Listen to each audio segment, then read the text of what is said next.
सात वारों का आसरा, भरियो पीहर और सासरा। कहते सुनते और हुंकार भरते, सभी के भंडार भरे। सातों देवों को सत सत नमन। जय श्री कृष्णा दोस्तों। आज की कथाएं बहुत ही विशेष हैं। हम आज सात वारों की कथा सुनेंगे।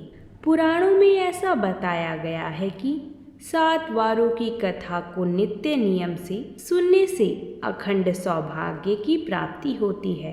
व्यक्ति धन धान्य से पूर्ण हो जाते हैं, विद्या की प्राप्ति, साथ ही दरिद्रता दूर होती है, व्यापार में वृद्धि और रोग दोष दूर होते हैं, घर में खुशहाली आती है। और आपकी इस व्रत कथा को सुनने से आपके घर परिवार वालों को भी इसके पुण्यों की प्राप्ति होती है। आइए हम सबसे पहली सात वारों की महात्म्य की कथा सुनते हैं। ओम गण गणपते नमो नमः। एक समय किसी गांव में एक माँ बेटा रहा करते थे, साथ ही में बहू भी रहा करती थी। एक दिन सुबह माँ गंगा स्नान के लिए जा रही थी तो बहू से कह गई कि मेरे बेटे को सुबह रोटी दे देना। उसने कहा, ठीक है माँ, मैं दे दूँगी। सुबह बेटा उठा तो बोला कि माँ, मुझे रोटी दो। यह सुनकर उसकी पत्नी आई और बोली कि ना तो तुम्हारी माँ यहाँ है और ना ही रोटी है, कुछ कमा कर लाओगे तो ही मैं रोटी दूँगी। वह बोला, भगवान, मैं कमाना नहीं जानता हूँ। लेकिन बहू नहीं मानी। उसने कहा, अच्छा तुम 4 रोटी आम के अचार के साथ ही दे दो। बहू ने 4 रोटी बनाई और अपने पति को दे दी। वह रोटी लेकर कुएं के मुंडेरे पर आकर बैठ गया और भगवान को याद करने लगा। वह बोला, राम, मैं कमाना नहीं जानता हूँ। भगवान उसकी बात सुनकर ब्राह्मण का वेश बनाकर आई और कहने लगी कि तुम इतने उदास क्यों बैठे हो। वह बोला, मेरी पत्नी ने कहा है कि जब तुम कमाना जानोगे और कमा कर लाओगे तभी रोटी मिलेगी, लेकिन मैं कमाना नहीं जानता। भगवान बोले कि मैं भी कमाना नहीं जानता हूँ, लेकिन मैं 7 वारों का नाम जानता हूँ। इससे तुम्हारे घर अटूट भंडार भर जाएंगे। भगवान बोले कि तुम चावल के दाने ले लेना और पानी की घंटी लेना। जो बर्तन ढके हुए हैं उनका मुंह खोल देना। जो घर के बर्तन उल्टे पड़े हैं उन्हें सीधा कर देना। भगवान के रूप में ब्राह्मण ने कथा कही और उसने सुनी। रविवार, सोमवार, मंगलवार, बुधवार, बृहस्पतिवार, शुक्रवार, शनिवार, 8 वारों का आसरा, भरियो पीहर और सासरा। इसके बाद उसके घर में अटूट भंडार होते चले गए। घर पहुंचा तो उसकी पत्नी ने पूछा कि क्या लाए हो। उसने कहा कि 7 वारों का नाम लाया हूँ। पत्नी ने सोचा, चलो कुछ तो लाए हो। पति फिर बोला कि चावल के दाने और पानी की घंटी ला। जो औंधे मुंह पड़े हुए हैं उन्हें सीधा कर दे, जो ढके हैं उनका मुंह खोल दे। पति ने कही, पत्नी ने सुनी। रविवार, सोमवार, मंगलवार, बुधवार, बृहस्पतिवार, शुक्रवार, शनिवार, 7 वारों का आसरा, भरियो पीहर और सासरा, और अटूट भंडार होते चले गए। अपनी पत्नी से उसने एक दिन कहा कि मैं बेटी से मिलने जा रहा हूँ। फटे से कपड़े पहनकर वह बेटी के घर गया तो बच्चे बोले कि नाना आए हैं, नाना आए हैं। बेटी बोली कि नाना क्या आए हैं, 2 दिन की मुफ्त रोटी तोड़ने आए हैं। वह बेचारा सोचने लगा कि गरीबी सब कहलवा देती है मुख से। पिता ने बेटी से कहा कि बेटी, मेरी 7 वारों की कथा सुन ले। बेटी ने जवाब दिया कि पिताजी, मेरा झूठा मुंह हो गया है। तो पिता बिना कहानी कहे भूखे पेट ही सो गया। अगले दिन बेटी को पिता पर तरस आता है तो कहती है कि पिताजी, आप अपनी कहानी सुनाओ। पिता बोला कि चावल दाने ला, पानी की घंटी ला, जो औंधे मुंह पड़े हुए हैं उन्हें सीधा कर दे, जो ढके हुए हैं उनका मुंह खोल दे। पिता ने कही, बेटी ने सुनी। रविवार, सोमवार, मंगलवार, बुधवार, बृहस्पतिवार, शुक्रवार, शनिवार, 7 वारों का आसरा, भरियो पीहर और सासरा। कथा सुनते ही उसके घर में अटूट भंडार होते चले गए। बेटी टोकरे भर भर कर बांटने लगी। बेटी की पड़ोसन ने जब कहा कि तुम तो कहती थी कि तुम्हारा बाप कुछ नहीं लाया है, तो ये इतना सामान जो तुम बांट रही हो ये कहाँ से आया है? बेटी ने जवाब दिया कि मेरे पिता तो खाली हाथ ही आए थे, ये तो 7 वारों की कहानी का फल है। पड़ोसन बोली कि अपने पिता को कहो कि वह हमें भी 7 वारों की कथा सुना दे। पिता ने कहा कि आज तो मेरा मुंह झूठा हो गया है, लेकिन कल मैं कहानी सुना दूंगा। दूसरे दिन पिता ने अपनी बेटी और उसकी पड़ोसन को भी 7 वारों की कहानी सुनाई, जिससे उनके घर में भी अटूट भंडार हो गई। जैसे भगवान के वेश में ब्राह्मण की 7 वारों की कहानी से सबके भंडार भर गए, उसी तरह से इस कहानी को कहने वाली और सुनने वाले सभी के भंडार भर जाएं। बोलिए श्री हरि की जय। तो देखा आपने इन कथाओं के सुनने या पाठ करने का कितना बड़ा महत्व है। मान्यता है कि 7 वारों की कथा को सुनने मात्र से ही सभी को सुख की प्राप्ति हो जाती है। आइए आज हम भी इन 7 वारों की कथा सुनते हैं।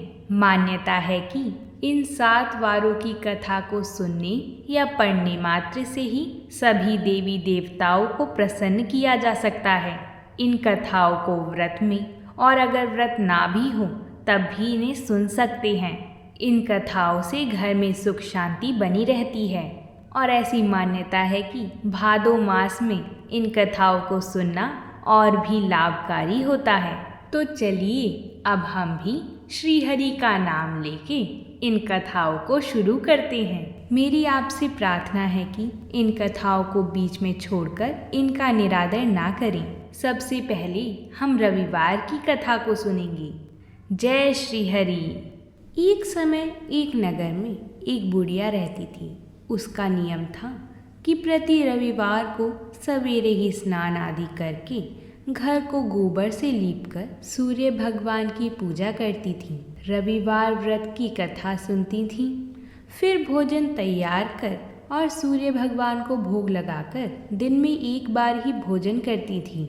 ऐसा व्रत करने से उसका घर अनेक प्रकार की धन धान्य से पूर्ण था। भगवान श्री हरि की कृपा और सूर्य देव की कृपा से घर में किसी प्रकार का विघ्न या दुख नहीं था। सब प्रकार से घर में आनंद रहता था। इस तरह कुछ दिन बीत जाने पर उसकी एक पड़ोसन, जिसकी गौ का गोबर वह बुढ़िया लाया करती थी, विचार करने लगी कि यह बुढ़िया सर्वदा मेरी गौ का गोबर ले जाती है, इसलिए वह अपनी गाय का गोबर भीतर बांधने लगी। बुढ़िया को गोबर ना मिलने से रविवार के दिन वह अपने घर को ना लीप सकी, इसलिए उसने ना तो भोजन बनाया तथा स्वयं भी उसने भोजन नहीं किया। इस प्रकार उसने निराहार व्रत किया। रात्रि हो गई और वह भूखी सो गई। रात्रि में भगवान ने उसे स्वप्न में दर्शन दिए और भोजन न बनाने तथा लगाने का कारण पूछा। बुढ़िया ने गोबर न मिलने का कारण सुनाया। तब भगवान ने कहा कि माता, हम तुमको ऐसी गौ देते हैं जिससे सभी इच्छाएं पूर्ण होती हैं, क्योंकि तुम हमेशा रविवार को गौ के गोबर से लीपकर भोजन बनाकर मेरे को भोग लगाकर ही खुद भोजन करती हो। इससे मैं खुश होकर तुमको वरदान देता हूँ।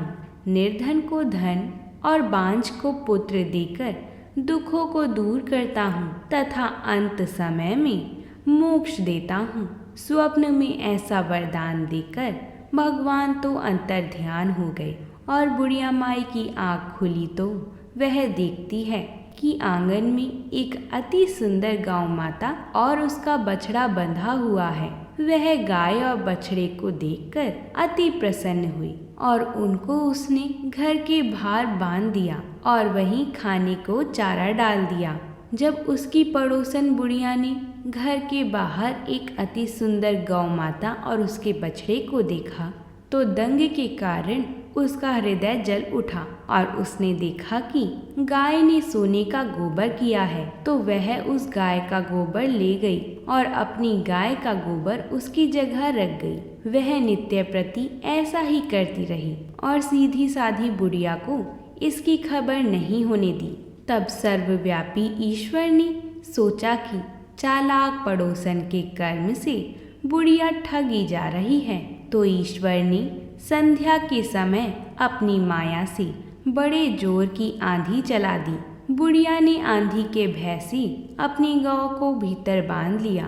प्रातः काल जब बुढ़िया माई ने देखा कि गौ माता ने सोने का गोबर दिया है, तो उसके आश्चर्य की सीमा ना रही और वह प्रतिदिन गौ माता को घर के भीतर ही बांधने लगी। उधर पड़ोसन ने देखा कि बुढ़िया गाय को घर के भीतर बांधने लगी है और उसको सोने का गोबर उठाने का मौका नहीं मिलता, तो वो ईर्ष्या से जल उठी और कुछ उपाय नहीं मिला तो पड़ोसन ने उस नगर के राजा की सभा में जाकर कहा, महाराज, मेरे पड़ोस में एक बुढ़िया माई के पास ऐसी गाय है जो आप जैसे राजाओं के ही योग्य है। वह नित्य सोने का गोबर देती है। आप उस सोने से प्रजा का पालन करिए। वह बुढ़िया इतने सोने का क्या करेगी? राजा ने यह बात सुनकर अपने दूतों को उस बुढ़िया माई के घर भेजा और गाय को लाने की आज्ञा दे दी।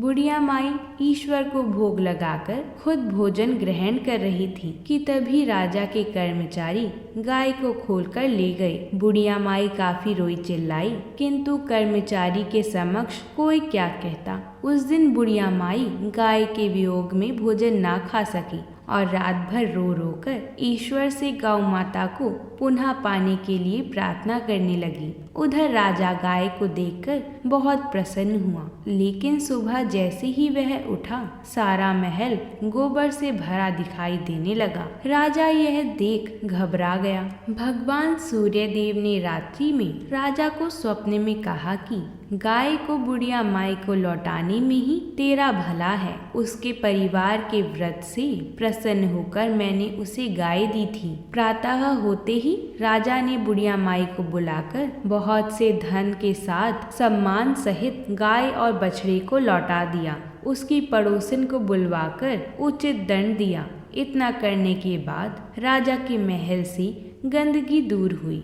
उसी दिन से राजा ने नगरवासियों को आदेश दिया कि राज्य की तथा अपनी समस्त मनोकामनाओं की पूर्ति के लिए रविवार का व्रत रखा करो। उसी दिन से सभी गांव वाले हर रविवार सुबह गाय के गोबर से घर को लीपते और व्रत करते और सूर्य देव को भोग लगाकर एक समय भोजन किया करते। व्रत करने से नगर के लोग सुखी जीवन व्यतीत करने लगे। कोई भी बीमारी तथा प्रकृति का प्रकोप उस नगर पर नहीं होता था। सारी प्रजा सुख से रहने लगी। प्रेम से बोलिए भगवान श्री हरि विष्णु की जय। बोलिए भगवान सूर्य नारायण की जय। हे सूर्य भगवान, जैसे आपने बुढ़िया माई के घर को धन धान्य से भर दिया, उसी प्रकार इस कथा को कहते सुनते और हुंकार भरते सभी पर अपनी कृपा करना। बोलिए सूर्य नारायण भगवान की जय। अब हम सोमवार की कथा को सुनेंगे। प्राचीन काल की बात है। प्रकृत्य ऋषि का रोज का नियम था कि वह नगर से दूर जंगलों में स्थित शिव मंदिर में भगवान शिव की पूजा में लीन रहते थे। कई वर्षों से यह उनका अखंड नियम था। उसी जंगल में एक नास्तिक डाकू आस्थी माल का भी डेरा था। उस डाकू का भय आसपास के क्षेत्र में व्याप्त था। डाकू बड़ा नास्तिक था। एक दिन उसकी नजर प्राकृत्य ऋषि पर पड़ी। उसने सोचा यह ऋषि जंगल में छुपे मंदिर में पूजा करता है। हो ना हो इसने मंदिर में काफी माल छुपा कर रखा होगा, आज इसे ही लूटते हैं। तब डाकू ने ऋषि से कहा कि जितना भी धन छुपा कर रखा हो चुपचाप मेरे हवाले कर दो। ऋषि उसे देखकर तनिक भी विचलित नहीं हुए और बिना डरे बोले, कैसा धन? मैं तो यहाँ बिना किसी लोभ की पूजा को चला आता हूँ। डाकू को उनकी बातों पर विश्वास नहीं हुआ। उसने क्रोध में ऋषि को जोर से धक्का मारा। ऋषि ठोकर खाकर शिवलिंग के पास जाकर गिरे और उनका सिर फट गया। रक्त की धारा फूट पड़ी। इसी बीच आश्चर्य ये हुआ कि ऋषि के गिरने के फलस्वरूप शिवालय की छत से सोने की कुछ मोहरें डाकू के सामने गिरी। डाकू अट्ठास करते हुए बोला, तू ऋषि होकर झूठ बोलता है। झूठे ब्राह्मण, तू तो कहता था कि यहाँ कोई धन नहीं, फिर ये सोने के सिक्के कहाँ से गिरे? अब अगर तूने मुझे सारे धन का पता नहीं बताया तो मैं यहीं पटक पटक कर तेरे प्राण ले लूंगा। ऋषि करुणा में भरकर दुखी मन से बोले, हे शिवजी महाराज, मैंने पूरा जीवन आपकी सेवा पूजा में समर्पित कर दिया, फिर ये कैसी विपत्ति आन पड़ी है? प्रभु मेरी रक्षा करें। जब भक्त सच्चे मन से पुकारे तो भोलेनाथ क्यों न आते। भगवान महेश्वर उसी क्षण प्रकट हुए और ऋषि को कहा कि इस होनी के पीछे का कारण मैं तुम्हें बताता हूँ। यह डाकू पूर्व जन्म में एक ब्राह्मण ही था। इसने कई कल्पों तक मेरी भक्ति की थी, परंतु इससे प्रदोष के दिन एक भूल हो गई। यह पूरा दिन निराहार रहकर मेरी भक्ति करता रहा। दोपहर में जब इसे प्यास लगी तो यह जल पीने के लिए पास के ही एक सरोवर तक पहुंचा। संयोग से वहां एक गाय का बछड़ा भी दिन भर का प्यासा वहीं पानी पीने आया था। तब इसने उस बछड़े को कोहनी मारकर भगा दिया और स्वयं जल पिया। इसी कारण इस जन्म में यह डाकू हुआ। अब तुम अपनी पूर्व जन्म की सुनो। तुम पूर्व जन्म में मछुआरी थी। उसी सरोवर में मछलियां पकड़कर उन्हें बेचकर अपना जीवन यापन करती थी। जब तुमने उस छोटे बछड़े को निर्जल परेशान देखा तो अपने पात्र में उसके लिए थोड़ा सा जल लेकर आई। उस पुण्य के कारण तुम्हें यह कुल प्राप्त हुआ। पिछले जन्म के पुण्यों के कारण इसका आज राज तिलक होने वाला था, पर इसने इस जन्म में डाकू होते हुए ना जाने कितने निरपराध लोगों को मारा है और दिवालियों में चोरियां की हैं। इस कारण इसके पुण्य सीमित हो गए और इसे सिर्फ ये कुछ मुद्राएं मिल पाई हैं। तुमने पिछले जन्म में अनगिनत मत्स्यों का आखेट किया, जिसके कारण आज का दिन तुम्हारी मृत्यु के लिए तय था, पर इस जन्म में तुम्हारे संचित पुण्यों के कारण तुम्हें मृत्यु स्पर्श नहीं कर पाई और सिर्फ यह घाव देकर लौट गई है। ऐसा कहकर भगवान शंकर जी अंतर्ध्यान हो गए और ब्राह्मण भगवान की सेवा में वहीं रहने लगा। बोलिए शंकर भगवान की जय हो। मंगलवार की कथा है, जिसके अनुसार एक नगर में एक बुढ़िया रहती थी। वह मंगल देवता को अपना इष्ट देवता मानकर सदैव मंगल का व्रत रखती और मंगल देव का पूजन किया करती थी। उसका एक ही पुत्र था जो मंगलवार को उत्पन्न हुआ था। इस कारण उसको मंगलिया के नाम से बोला करती थी। मंगल देव के दिन ना तो घर को लीपती थी और ना ही पृथ्वी खोदा करती थी। एक दिन मंगल देवता उसकी श्रद्धा की परीक्षा लेने के लिए उसके घर में साधु रूप बनाकर आए और द्वार पर आवाज लगाई। बुढ़िया ने कहा, महाराज क्या आज्ञा है? साधु कहने लगा कि बहुत भूख लगी है, भोजन बनाना है, इसके लिए तू थोड़ी सी पृथ्वी लीप दे तो तेरा पुण्य होगा।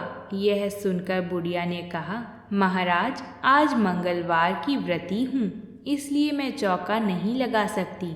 कहो तो जल का छिड़काव कर दूँ, उस पर भोजन बना लेना। साधु कहने लगा कि मैं गोबर से लिपे चौक पर खाना बनाता हूँ। बुढ़िया ने कहा, महाराज, पृथ्वी लीपने के सिवाय और कोई सेवा हो तो मैं सब कुछ करने को तैयार हूँ। तब साधु ने सोच समझकर कहा कि कुछ भी मैं कहूँ सब तुमको करना पड़ेगा। बुढ़िया कहने लगी कि महाराज, पृथ्वी लीपने के अलावा जो भी आज्ञा करेंगी उसका पालन अवश्य करूँगी। बुढ़िया ने ऐसा 3 बार वचन दे दिया।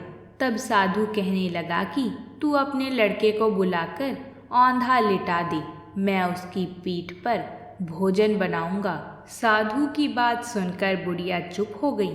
तब साधु ने कहा, बुला ले लड़के को, अब सोच विचार क्या करती है। बुढ़िया ने अपने लड़के को बुलाया। मंगलिया, मंगलिया, यहाँ आ। थोड़ी देर बाद लड़का आ गया। बुढ़िया ने कहा, जा बेटे, तुझको बाबा जी बुलाते हैं। लड़के ने बाबा जी से जाकर पूछा, क्या आज्ञा है महाराज। बाबा जी ने कहा कि जाओ अपनी माता जी को बुला लाओ। माता आ गई तो साधु ने कहा कि तू ही इसको लिटा दे। बुढ़िया ने मंगल देवता का स्मरण करते हुए लड़के को औंधा लिटा दिया और उसकी पीठ पर अंगीठी रख दी। कहने लगी कि अब जो कुछ भी आपको करना है आप कीजिए, मैं जाकर अपना काम करती हूँ। साधु ने लड़के की पीठ पर रखी हुई अंगीठी में आग जलाई और उस पर भोजन बनाया। जब भोजन बन चुका तो साधु ने बुढ़िया से कहा कि अब अपने लड़के को बुलाओ, वह भी आकर भोग ले जाए। बुढ़िया कहने लगी कि यह कैसी आश्चर्य की बात है कि आपने उसकी पीठ पर आग लगाई और उसी को प्रसाद के लिए बुलाते हो। क्या यह संभव है कि अब भी आप उसको जीवित समझते हैं? आप कृपया करके उसकी याद भी मुझको ना कराइए और भोग लगाकर जहाँ जाना है वहाँ जाइए। साधु के अत्यंत आग्रह करने के बाद बुढ़िया ने ज्यों ही मंगलिया मंगलिया कहकर आवाज लगाई, त्यों ही एक ओर से दौड़ता हुआ वह आ गया। साधु ने लड़के को प्रसाद दिया और कहा कि माई, तेरा व्रत सफल हो गया। तेरे हृदय में दया और अपने इष्ट देव में अटल श्रद्धा है, इसके कारण तुमको कभी कोई कष्ट नहीं पहुँचेगा। यह मेरा आशीर्वाद है। बोलिए मंगल देवता की जय। अब हम बुधवार की कथा को सुनेंगे। एक समय एक व्यक्ति अपनी पत्नी को विदा कराने के लिए अपनी ससुराल गया था। वहाँ पर कुछ दिन रहने के पश्चात सास ससुर से विदा करने के लिए कहा, किंतु सबने कहा कि आज बुधवार है, आज के दिन जाया नहीं करते हैं। तब वह व्यक्ति किसी भी प्रकार नहीं माना और हठ करने लगा। बुधवार के दिन ही पत्नी को विदा करा के अपने नगर को चल पड़ा। राह में उसकी पत्नी को प्यास लगी तो उसने अपने पति से कहा कि मुझे बहुत जोर से प्यास लगी है। तब वह व्यक्ति लोटा लेकर रथ से उतरकर जल लेने चला गया।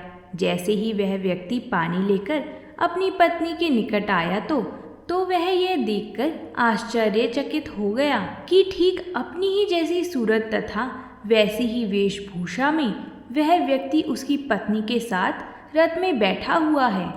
उसने क्रोध से कहा कि तू कौन है जो मेरी पत्नी के निकट बैठा हुआ है? दूसरा व्यक्ति बोला कि यह मेरी पत्नी है, मैं अभी अभी ससुराल से विदा करा कर ला रहा हूँ। वह दोनों व्यक्ति परस्पर झगड़ने लगे। तभी राज्य के सिपाही आकर लोटे वाले व्यक्ति को पकड़ने लगे। स्त्री से पूछा, तुम्हारा असली पति कौन सा है? तब पत्नी शांत ही रही, क्योंकि दोनों एक जैसे ही थे। वह किसे अपना असली पति कहे? वह व्यक्ति ईश्वर से प्रार्थना करता हुआ बोला, हे परमेश्वर, यह क्या लीला है कि सच्चा झूठा बन रहा है। तभी एक आकाशवाणी हुई कि हे मूर्ख, आज बुधवार के दिन तुझे गमन नहीं करना चाहिए था। तूने किसी की बात नहीं मानी। यह सब लीला बुद्धदेव भगवान की है। उस व्यक्ति ने तब बुद्धदेव जी से प्रार्थना की और अपनी गलती के लिए क्षमा मांगी। तब बुद्धदेव जी अंतर्ध्यान हो गए। वह अपनी स्त्री को घर लेकर आ गया तथा बुधवार का व्रत वे दोनों पति पत्नी नियम पूर्वक करने लगे।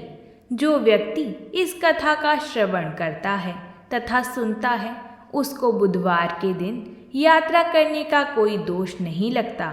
बोलिए बुद्धदेव जी की जय। अब हम बृहस्पतिवार की कथा को प्रारंभ करते हैं। किसी गांव में एक साहूकार रहता था, जिसके घर में अन्न, वस्त्र और धन किसी की भी कोई कमी नहीं थी। परंतु उसकी स्त्री बहुत ही क्रूर थी। कभी किसी भिक्षार्थी को कुछ नहीं देती थी। सारे दिन घर के कामकाज में लगी रहती। एक समय एक साधु महात्मा बृहस्पतिवार के दिन उसके द्वार पर आए और भिक्षा की याचना करने लगे। उस समय वो घर के आंगन को लीप रही थी। इस कारण साधु महात्मा से कहने लगी कि महाराज, इस समय तो मैं घर लीप रही हूँ, आपको कुछ नहीं दे सकती, फिर किसी समय आना। साधु महात्मा खाली हाथ चले गए। कुछ दिन के पश्चात वही साधु महात्मा आए, उसी तरह भिक्षा मांगने लगी। साहूकारनी उस समय लड़के को खिला रही थी। कहने लगी, महाराज मैं क्या करूँ, इन सब कामों से फुर्सत ही नहीं मिलती, इसलिए आपको भिक्षा नहीं दे सकती। तीसरी बार महात्मा जी आए तो उसने उन्हें उसी तरह टालना चाहा, परंतु महात्मा जी कहने लगे कि यदि तुमको फुर्सत हो जाए तो क्या तुम मुझे भिक्षा दोगी? साहूकारनी कहने लगी कि हाँ महाराज, यदि ऐसा हो जाए तो आपकी बड़ी कृपा होगी।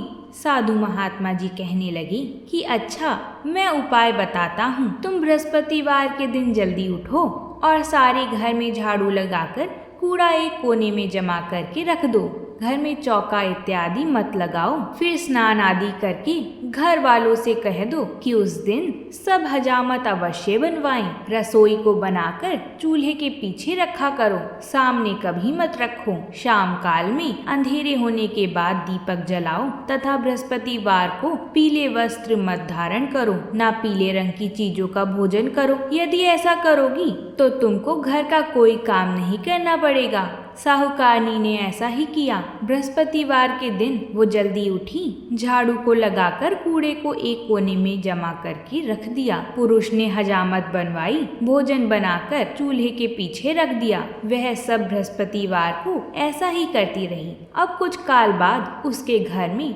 खाने को एक दाना भी न रहा। थोड़े दिनों में महात्मा फिर आए और भिक्षा मांगी, परंतु सेठानी ने कहा, महाराज मेरे घर में खाने को अन्न भी नहीं है, आपको क्या दे सकती हूँ? तब महात्मा जी ने कहा कि जब तुम्हारे घर में सब कुछ था तब भी कुछ नहीं देती थी, अब पूरी पूरी फुर्सत है तब भी कुछ नहीं दे रही हो, तुम क्या चाहती हो वह कहो। तब सेठानी ने हाथ जोड़कर कहा कि महाराज अब कोई ऐसा उपाय बताइए कि मेरे पहले जैसे धन धान्य हो जाए। अब मैं प्रतिज्ञा करती हूँ कि अवश्य में आप जैसा कहेंगे वैसा ही करूँगी। तब महात्मा जी बोले, बृहस्पतिवार के दिन प्रातः काल उठकर स्नान आदि से निवृत्त होकर घर को गौ के गोबर से लीपो तथा उस दिन याद रहे कि घर का कोई भी पुरुष हजामत न बनवाए। भूखों को अन्न जल देती रहा करो। ठीक शाम काल में दीपक जलाओ। यदि ऐसा करोगी तो तुम्हारी सब मनोकामनाएं भगवान बृहस्पति जी की कृपा से पूर्ण होंगी। सेठानी ने ऐसा ही किया और उसके घर में धन धान्य वैसा ही हो गया जैसे पहले था। इस प्रकार भगवान बृहस्पतिवार की कृपा से वह इस लोक में अनेक प्रकार के सुखों को भोग कर दीर्घ काल के बाद स्वर्ग लोक को प्राप्त हुए। बोलिए भगवान बृहस्पतिवार की जय। बोलिए भगवान विष्णु की जय। बोलिए भगवान विष्णु की जय। वीडियो में आगे बढ़ते हुए अब हम शुक्रवार की कथा को सुनेंगे। पौराणिक कथा के अनुसार एक समय की बात है कि एक नगर में कायस्थ, ब्राह्मण और वैश्य जाति के 3 लड़कों में परस्पर गहरी दोस्ती थी। उन तीनों का विवाह हो गया था। ब्राह्मण और कायस्थ के लड़कों का गौना भी हो गया था, परंतु वैश्य के लड़के का गौना नहीं हुआ था। एक दिन कायस्थ के लड़के ने कहा कि हे मित्र, तुम गौना करके अपनी पत्नी को अपने साथ क्यों नहीं रखते? पत्नी के बिना घर कैसा सूना लगता है। यह बात व्यापारी के लड़के को जच गई। वह कहने लगा कि मैं अभी जाकर मुकलावा करके उसे लेकर आता हूँ। ब्राह्मण के लड़के ने कहा, अभी मत जाओ क्योंकि शुक्र अस्त हो रहा है, जब उदय हो जाए तब जाकर ले आना। परंतु व्यापारी के लड़के को ऐसी जिद हो गई थी कि वह किसी भी प्रकार से नहीं माना। जब उसके घर वालों ने सुना तो उन्होंने भी बहुत समझाया, परंतु वह किसी प्रकार से नहीं माना और अपने ससुराल चला गया।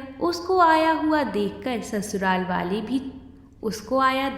ससुराल वाले भी चकित थे। जब माता का स्वागत सत्कार करने के बाद उन्होंने पूछा कि आपका कैसे आना हुआ। व्यापारी का पुत्र कहने लगा कि मैं अपनी पत्नी को विदा कराने के लिए आया हूँ। ससुराल वालों ने भी उसे बहुत समझाया कि इन दिनों शुक्र अस्त है, उदय होने पर ले जाना, परंतु उसने एक न सुनी और पत्नी को ले जाने की आग्रह करता रहा। जब वह किसी प्रकार से ना माना तो उन्होंने लाचार होकर अपनी पुत्री को विदा कर दिया। व्यापारी का पुत्र अपनी पत्नी को रथ में बैठाकर अपने घर की ओर चल पड़ा। थोड़ी दूर जाने के बाद ही मार्ग में उसके रथ का पहिया टूटकर गिर गया और बैल का पैर टूट गया। उसकी पत्नी घायल हो गई। जब दोनों घर की ओर चले तब रास्ते में आगे उन्हें लुटेरे मिले। उनके पास जो धन था और पत्नी के पास जो भी वस्त्र और आभूषण थे वो सब उन लुटेरों ने छीन लिया। इस प्रकार अनेक कष्टों का सामना करते हुए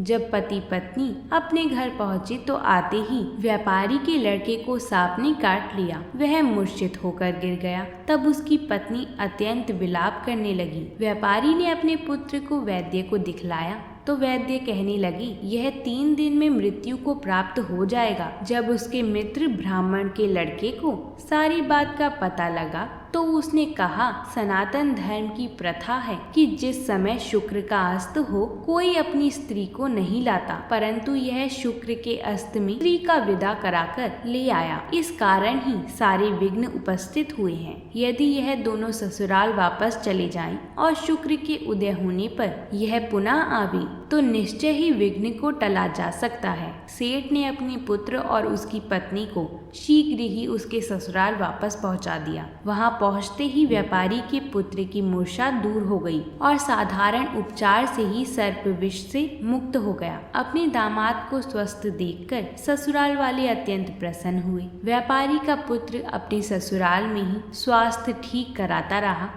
और जब शुक्र का उदय हुआ तब हर्ष पूर्वक उसके ससुराल वालों ने उसको अपनी पुत्री सहित विदा किया। इसके पश्चात पति पत्नी दोनों घर आकर आनंद से रहने लगे। इस व्रत के करने से अनेक विघ्न दूर हो जाते हैं। बोलिए संतोषी माता की जय। अब हम 7 वारों की आखिरी कथा को यानी शनिवार की कथा को सुनते हैं। इसी कथा के साथ हमारी 7 वार की कथा पूर्ण हो जाएगी। बोलिए शंकर भगवान की जय। एक समय स्वर्ग लोक में सबसे बड़ा कौन है, ये प्रश्न लेकर सभी देवता वाद विवाद करने लगे और फिर परस्पर भयंकर युद्ध की स्थिति बन गई। सभी देवता देवराज इंद्र के पास पहुँचे और बोले, देवराज आपको निर्णय करना होगा कि 9 ग्रहों में से सबसे बड़ा कौन है। देवराज इंद्र उलझन में पड़ गए और कुछ देर सोचकर बोले, देवगणों मैं इस प्रश्न का उत्तर देने में असमर्थ हूँ। पृथ्वी लोक में उज्जैनी नगरी में राजा विक्रमादित्य का राज है। हम राजा विक्रमादित्य के पास चलते हैं क्योंकि वह न्याय करने में अत्यंत लोकप्रिय हैं। उनके सिंहासन में अवश्य ही कोई जादू है कि उस पर बैठकर राजा विक्रमादित्य दूध का दूध और पानी का पानी अलग करने का न्याय करते हैं। देवराज इंद्र के आदेश पर सभी देवता पृथ्वी लोक में उज्जैनी नगरी में पहुंचे। देवताओं के आगमन का समाचार सुनकर स्वयं राजा विक्रमादित्य ने उनका स्वागत किया। महल में पहुंचकर जब देवताओं ने उनसे अपना प्रश्न पूछा तो राजा विक्रमादित्य भी कुछ देर के लिए परेशान हो उठे, क्योंकि सभी देवता अपनी अपनी शक्तियों के कारण महान शक्तिशाली थे। किसी को भी छोटा या बड़ा कह देने से उनके क्रोध के प्रकोप से भयंकर हानि पहुंच सकती थी। तभी राजा विक्रमादित्य को एक उपाय सूझा और उन्होंने विभिन्न धातुओं स्वर्ण, रजत, कांसा, तांबा, सीसा, रांगा, जस्ता, अभ्रक और लोहे के 9 आसन बनवाए। धातुओं के गुणों के अनुसार सभी आसनों को एक दूसरे के पीछे रखवा दिया और उन्होंने देवताओं को अपने अपने सिंहासन पर बैठने को कहा। सब देवताओं के बैठने के बाद राजा विक्रमादित्य ने कहा, आपका निर्णय स्वयं हो गया है। जो सबसे पहले सिंहासन पर विराजमान है वही सबसे बड़ा है। राजा विक्रमादित्य के निर्णय को सुनकर शनि देवता ने सबसे पीछे आसन पर बैठने के कारण अपने को छोटा जानकर क्रोधित होकर कहा, राजन, तुमने मुझे सबसे पीछे बैठाकर मेरा अपमान किया है। तुम मेरी शक्तियों से परिचित नहीं हो। मैं तुम्हारा सर्वनाश कर दूंगा। सूर्य 1 राशि पर 1 महीने, चंद्रमा 2.25 दिन, मंगल 1.5 महीने, बुध और शुक्र 1 महीने, बृहस्पति 13 महीने रहते हैं, लेकिन मैं किसी राशि पर 7.5 वर्ष रहता हूँ। बड़े बड़े देवताओं को मैंने अपने प्रकोप से पीड़ित किया है। राम को 7.5 के कारण ही वन में जाकर रहना पड़ा था और रावण को 7.5 के कारण ही युद्ध में मृत्यु का शिकार बनना पड़ा था। उसके वंश का सर्वनाश हो गया। राजा, अब तू भी मेरे प्रकोप से नहीं बच सकेगा। राजा विक्रमादित्य शनि देवता के प्रकोप से थोड़ा भयभीत तो हुए, लेकिन उन्होंने मन में विचार किया, मेरे भाग्य में जो लिखा होगा ज्यादा से ज्यादा वही तो होगा। फिर शनि के प्रकोप से भयभीत होने की आवश्यकता क्या है। उसके बाद अन्य ग्रहों के देवता तो प्रसन्नता पूर्वक चले गए, लेकिन शनिदेव बड़े क्रोध के साथ वहां से विदा हुए। राजा विक्रमादित्य पहले की तरह न्याय करते रहे। उनके राज्य में सभी स्त्री पुरुष बहुत आनंद से जीवन व्यतीत कर रहे थे। कुछ दिन ऐसे ही बीत गए। उधर शनि देवता अपने अपमान को भूले नहीं थे। विक्रमादित्य से बदला लेने के लिए एक दिन शनिदेव ने घोड़े के व्यापारी का रूप धारण किया और बहुत से घोड़ों के साथ उज्जैनी नगरी में पहुंचे। राजा ने राज्य में किसी घोड़े के व्यापारी के आने का समाचार सुना तो अपने अश्वपाल को कुछ घोड़े खरीदने के लिए भेजा। अश्वपाल ने वहां जाकर घोड़े को देखा तो बहुत खुश हुआ, लेकिन घोड़े का मूल्य सुनकर उसे बहुत हैरानी हुई। घोड़े बहुत ही कीमती थे। अश्वपाल ने जब वापस लौटकर इस संबंध में बताया तो राजा ने स्वयं आकर एक सुंदर और शक्तिशाली घोड़े को पसंद किया। घोड़े की चाल देखने के लिए राजा उस घोड़े पर सवार हुआ तो वह घोड़ा बिजली की गति से दौड़ पड़ा। तेजी से दौड़ता हुआ घोड़ा राजा को दूर एक जंगल में ले गया और फिर राजा को वहां गिराकर जंगल में कहीं गायब हो गया। राजा अपने नगर को लौटने के लिए जंगल में भटकने लगा, लेकिन उसे लौटने का कोई रास्ता नहीं मिला। राजा को भूख प्यास लग गई। बहुत घूमने पर उसे एक चरवाहा मिला। राजा ने उससे पानी मांगा। पानी पीकर राजा ने उस चरवाहे को अपनी अंगूठी दे दी। फिर उसे रास्ता पूछकर वह जंगल से बाहर निकलकर पास के नगर में पहुंचा। राजा ने एक सेठ की दुकान पर बैठकर कुछ देर आराम किया। उस सेठ ने राजा से बातचीत की तो राजा ने उसे बताया कि मैं उज्जैनी से आया हूँ। राजा के कुछ देर दुकान पर बैठने से सेठ जी की बहुत बिक्री हुई। सेठ ने राजा को बहुत भाग्यवान समझा और उसे अपने घर भोजन के लिए ले गया। सेठ के घर में एक सोने का हार खूंटी पर टंगा था। राजा को उस कमरे में अकेला छोड़कर सेठ कुछ देर के लिए बाहर गया। तभी एक आश्चर्यजनक घटना घटी। राजा के देखते ही देखते सोने के उस हार को खूंटी निगल गई। सेठ ने कमरे में लौटकर हार को गायब देखा तो चोरी का संदेह राजा पर ही किया, क्योंकि उस कमरे में राजा ही अकेला बैठा था। सेठ ने अपने नौकरों से कहा कि इस परदेसी को रस्सियों से बांधकर नगर के राजा के पास ले चलो। राजा ने विक्रमादित्य से हार के बारे में पूछा तो उसने बताया कि उसके देखते ही देखते खूंटी ने हार को निगल लिया था। इस पर राजा ने क्रोधित होकर चोरी करने के अपराध में विक्रमादित्य के हाथ पांव काटने का आदेश दे दिया। राजा विक्रमादित्य के हाथ पांव काटकर उसे नगर की सड़क पर छोड़ दिया गया। कुछ दिन बाद एक तेली उसे उठाकर अपने घर ले गया और उसे अपने कोल्हू पर बैठा दिया। राजा आवाज देकर बैलों को हाँकता रहता। इस तरह तेली का बैल चलता रहा और राजा को भोजन मिलता रहा।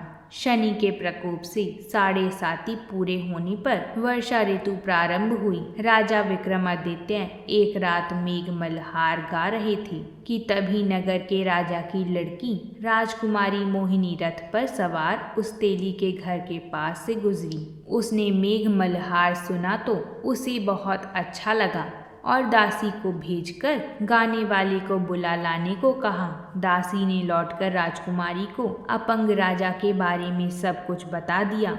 राजकुमारी उसके मेघ मल्हार पर बहुत मोहित थी। अंततः उसने सब कुछ जानकर भी अपंग राजा से विवाह करने का निश्चय कर लिया। राजकुमारी ने अपने माता पिता से जब यह बात कही तो वह हैरान रह गई। राजा को लगा कि उसकी बेटी पागल हो गई है। रानी ने मोहिनी को समझाया, बेटी तेरे भाग्य में तो किसी राजा की रानी होना लिखा है, फिर तू उस अपंग से विवाह करके अपने पांव पर कुल्हाड़ी क्यों मार रही है। राजा ने किसी सुंदर राजकुमार से उसका विवाह कराने की बात कही, लेकिन राजकुमारी ने अपनी जिद नहीं छोड़ी। अपनी जिद पूरी कराने के लिए उसने भोजन करना छोड़ दिया और प्राण त्याग देने का निश्चय कर लिया। आखिरकार राजा रानी को विवश कर अपंग विक्रमादित्य से राजकुमारी का विवाह कराना पड़ा। विवाह के बाद राजा विक्रमादित्य और राजकुमारी तेली के घर में रहने लगी। उसी रात स्वप्न में शनिदेव ने राजा से कहा, आज तुमने मेरा प्रकोप देख लिया, मैंने तुम्हें अपने अपमान का दंड दिया है। राजा ने शनिदेव से क्षमा करने को कहा और प्रार्थना की, हे शनिदेव, आपने जितना दुख मुझे दिया है अन्य किसी को ना देना। शनिदेव ने कुछ सोचते हुए कहा, अच्छा, मैं तेरी प्रार्थना स्वीकार करता हूँ। जो कोई भी स्त्री पुरुष मेरी पूजा करेगा, शनिवार को व्रत कर मेरी कथा सुनेगा, उस पर मेरी अनुकंपा बनी रहेगी, उसे कोई दुख नहीं होगा। शनिवार को व्रत करने और चींटियों को आटा डालने से मनुष्यों की सभी मनोकामनाएं पूरी होंगी। प्रातः काल राजा विक्रमादित्य की नींद खुली तो अपने हाथ पांव देखकर राजा को बहुत खुशी हुई। उसने मन ही मन शनिदेव को प्रणाम किया। राजकुमारी भी राजा के हाथ पांव सही सलामत देखकर आश्चर्य में डूब गई। तब राजा विक्रमादित्य ने अपना परिचय देते हुए शनिदेव के प्रकोप की सारी कहानी कह सुनाई। सेठ को जब इस बात का पता चला तो दौड़ता हुआ तेली के घर पहुंचा और राजा के चरणों में गिरकर क्षमा मांगने लगा। राजा ने उसे क्षमा कर दिया, क्योंकि यह सब तो शनिदेव के प्रकोप के कारण हुआ था। सेठ राजा को अपने घर ली गया और उसे भोजन कराया। भोजन कराते समय वहां एक आश्चर्यजनक घटना घटी। सबके देखते ही देखते उस खुटी ने वह हार उगल दिया। सेठ जी ने अपनी बेटी का विवाह भी राजा के साथ ही करा दिया और बहुत से स्वर्ण आभूषण, धन आदि देकर राजा को विदा किया। राजा विक्रमादित्य राजकुमारी मोहिनी और सेठ की बेटी के साथ उज्जैनी पहुँचे तो नगरवासियों ने हर्ष से उनका स्वागत किया। उस रात उज्जैनी नगरी में दीप जलाकर लोगों ने दीपावली मनाई। अगले दिन राजा विक्रमादित्य ने पूरे राज्य में घोषणा करवाई कि शनिदेव सब देवों में सर्वश्रेष्ठ हैं। प्रत्येक स्त्री पुरुष शनिवार को उनका व्रत करे और व्रत कथा अवश्य सुने। राजा विक्रमादित्य की घोषणा से शनिदेव बहुत प्रसन्न हुए। शनिवार का व्रत करने और कथा सुनने के कारण सभी लोगों की मनोकामनाएं शनिदेव की अनुकंपा से पूरी होने लगी। सभी लोग आनंद पूर्वक रहने लगे। बोलिए शनिदेव महाराज की जय। अगर आप सभी को ये कथा अच्छी लगी है तो कमेंट बॉक्स में हर हर महादेव ज़रूर लिखिएगा। जैसा कि हमने शनिवार के दिन एक सवाल पूछा था कि शनिदेव के पिता का नाम क्या है, उसका सही उत्तर हमारे YouTube परिवार में से प्रिया राय जी ने दिया है, जिसका जवाब है सूर्यदेव। और हमारा आज का प्रश्न है कि त्रिदेवों के नाम क्या हैं? जो कोई भी त्रिदेवों का सही नाम लिखेगा उन सभी का नाम हम अपनी अगली वीडियो में ज़रूर लेंगे। तो प्रेम से बोलिए जय शिव शंभू।